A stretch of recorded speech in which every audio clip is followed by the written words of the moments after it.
La foi, c'est une confiance tranquille en Dieu. La foi, c'est une confiance tranquille en Dieu, sachant qu'il est capable d'accomplir les promesses qui sont dans sa parole. Je reprends. La foi, c'est une confiance tranquille en Dieu, sachant qu'il est capable d'accomplir les promesses qui sont dans sa parole. Amen. La foi donc nous pousse à nous appuyer sur la parole de Dieu pour agir selon la parole de Dieu et non selon ce que nous voyons. La foi nous pousse à nous appuyer sur la parole de Dieu. La foi nous pousse à nous attacher à la parole de Dieu. La foi nous pousse à agir selon la parole de Dieu et non selon les problèmes que nous vivons. Amen. C'est une ferme assurance des choses qu'on espère, une démonstration de celles qu'on ne voit pas. Ça veut dire, dans la foi, on croit. Et dans la foi, on agit en croyant. La foi, c'est croire en Dieu, mais c'est aussi agir en s'appuyant sur la parole de Dieu et non en regardant aux problèmes qu'on traverse. La foi, c'est un titre de propriété. Quand j'ai la foi, je suis propriétaire de tout ce pourquoi je crois que Dieu est capable de se manifester. Ma foi me fait posséder tout ce que je crois que Dieu peut me donner. La foi, c'est le mode de vie des chrétiens. C'est la vie des chrétiens. La foi, c'est la vie des chrétiens. Quand nous naissons de nouveau, quand nous devenons chrétiens, nous rentrons automatiquement dans un royaume nouveau dans lequel on fonctionne par la foi. Pendant que dans le monde sans Dieu, on fonctionne selon les réalités, ça fait qu'à cause des réalités, aujourd'hui quelqu'un peut être gentil, demain peut être méchant. À cause des intérêts qu'il a, à cause qu'il veut obtenir, il peut dire quelque chose aujourd'hui et demain il change ce qu'il a dit en fonction de ses intérêts. En Christ, dans le royaume de Dieu, vous voyez, nous avons cette assurance, cette confiance totale en Dieu que ce qu'il promet, il peut l'accomplir. En ce moment, nous n'avons pas besoin de changer de comportement, mais nous avons besoin simplement de nous appuyer sur sa parole. Amen. En grec, c'est pistis. Pisteo, c'est une persuasion dans notre cœur. C'est une conviction inébranlable. C'est une confiance totale. Je crois en ce en quoi je crois. Et je doute de mon doute. Amen. Amen. Quand Dieu te fait une promesse, avant qu'il ait fait la promesse, il a pris la responsabilité de l'accomplir. Et il va manifester ce qu'il a dit. Toi, tu dois croire. Amen. C'est la substance des miracles. C'est la matière première utilisée pour produire les miracles dans le plan de Dieu. La manière dont le cacao permet de faire le chocolat, c'est comme ça pour Dieu. Notre foi est utilisée pour produire nos miracles. Quand tu as la foi, tu vis au quotidien les miracles. Quand tu manifestes la foi, ta vie est une vie de témoignage. La foi, c'est cela. La puissance par laquelle Dieu transforme ses promesses en miracles. C'est pourquoi en vérité, ce que Satan attaque dans tout ce qu'il fait, c'est ta foi. Qui te rend malade, c'est pour te décourager. Qui bloque ton mariage, c'est que tu penses qu'en Christ, tu as du mal à te marier. Donc toi, tu cherches maintenant des manières de faire qui ne sont pas bonnes devant Dieu. Vous voyez? Tout ce qu'il fait, en fait, c'est pour que tu perdes la foi. Parce qu'il sait que si tant que tu as la foi, il ne peut pas détruire ta vie. Pourquoi? Peut-être que tu peux perdre les autres choses, mais tant que tu as la foi, Tu peux avoir plus que ce que tu as perdu. Mais quand tu n'as plus la foi, ça ne vaut même plus la peine que tu sois attaqué. Parce qu'il n'y a plus de possibilité chez toi d'être restauré. La foi est tout pour nous. Notre vie en Christ est une vie de foi. Ce matin, tu n'as pas besoin de sentir l'esprit. Tu n'as pas besoin de sentir l'onction. Mais tu sais que comme nous sommes réunis au nom de Jésus-Christ ici, Dieu est présent. Ça, c'est cela la foi. Dès que tu crois que ce que tu fais va marcher, si tu ne doutes pas, ça va se faire. C'est cela la foi. Donc le chrétien a besoin que sa foi soit restaurée pour qu'il mène bien la vie chrétienne dans laquelle tout est une question de foi. Et je crois bien que cette communauté-là, peut-être que nous ne faisons pas attention, mais Dieu nous a donné le mandat de la foi. Amen. C'est pourquoi, quand les choses peuvent sembler être difficiles, commençons à danser. Pourquoi? Parce que c'est là où ça semble être difficile que Dieu vient pour se glorifier. Ne pleure pas, ne t'inquiète pas. La foi que tu as va créer des miracles qui vont te donner. Et c'est bientôt. J'attends ton amen. Amen.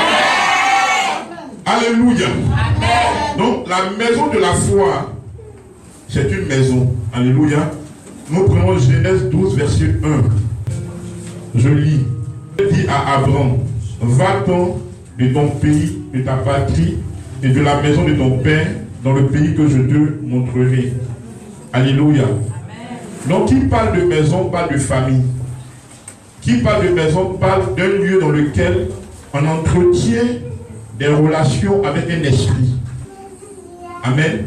Qui parle de maison parle de famille. Donc Dieu se révèle à Abraham pour lui dire de quitter sa patrie, sa famille, sa maison. Alléluia. Amen.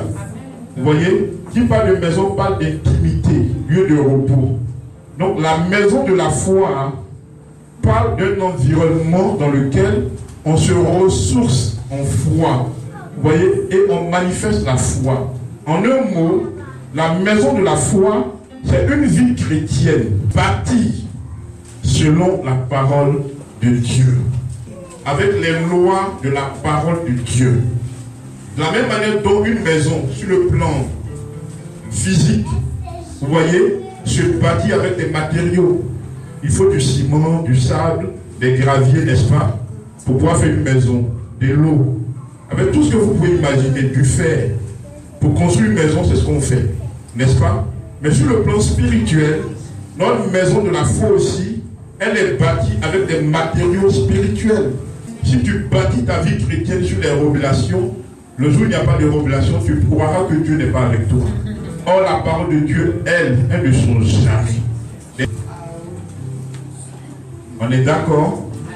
Donc, nous devons bâtir notre vie chrétienne sur la parole de Dieu. C'est cette vie chrétienne bâtie sur la parole de Dieu qu'on appelle la maison de la foi. Parce que la vie chrétienne est une vie de foi. Amen. Amen. Le système dans lequel nous sommes est un système de foi. Dès que tu n'as plus la foi, pendant que tu penses que tu es chrétien, en ce moment donné-là, tu n'es plus chrétien. Tu n'es plus connecté à Dieu. Dieu a aimé le monde, à plus forte raison, toi qui le connais. Donc le diable te fait croire que Dieu ne t'aime pas, parce que toi tu passes par des épreuves. Or la solution à ces épreuves se trouve en toi. C'est quoi? La foi. Le titre de propriété de tout ce que tu crois que Dieu peut te donner, c'est la foi. La foi te permet de posséder tout ce que tu crois que Dieu peut t'apporter. Est-ce qu'on se comprend? Et Dieu est prêt à utiliser tous les moyens à sa disposition pour nous ramener à avoir confiance en lui. Donc toutes les autres choses sur lesquelles nous appuyons en dehors de lui, c'est lui qui vient pour les casser. Parce que quand tu as confiance en Dieu, mon bien-aimé, ma bien-aimée, tu ne seras jamais dans la confusion. Oh yes. Amen. Jamais.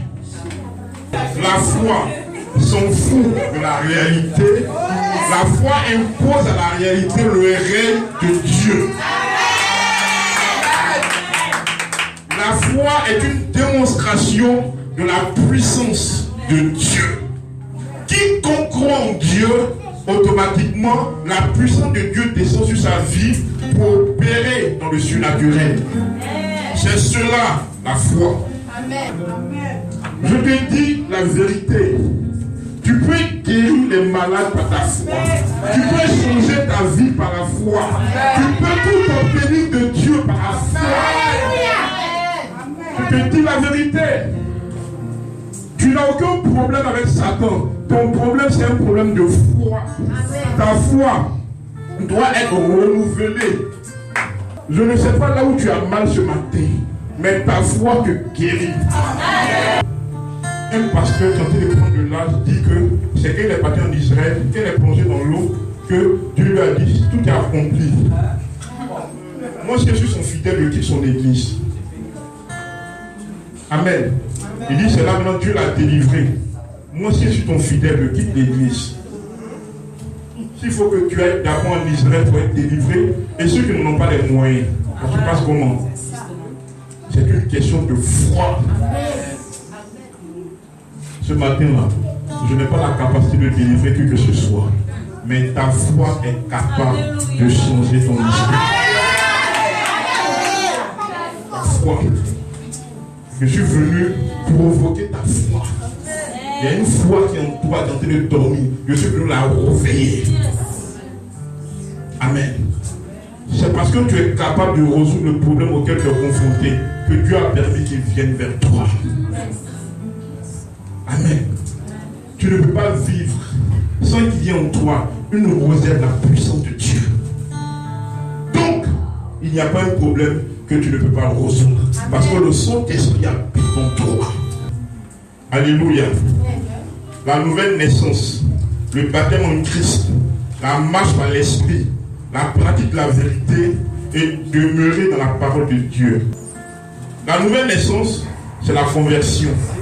La nouvelle naissance, c'est le salut. Et cette nouvelle naissance se fait dans l'esprit de la personne qui est née de nouveau. Ce n'est pas dans son âme, ce n'est pas dans son corps, mais c'est dans son esprit. C'est donc une naissance spirituelle qui se fait dans l'esprit de la personne qui a rencontré Jésus-Christ.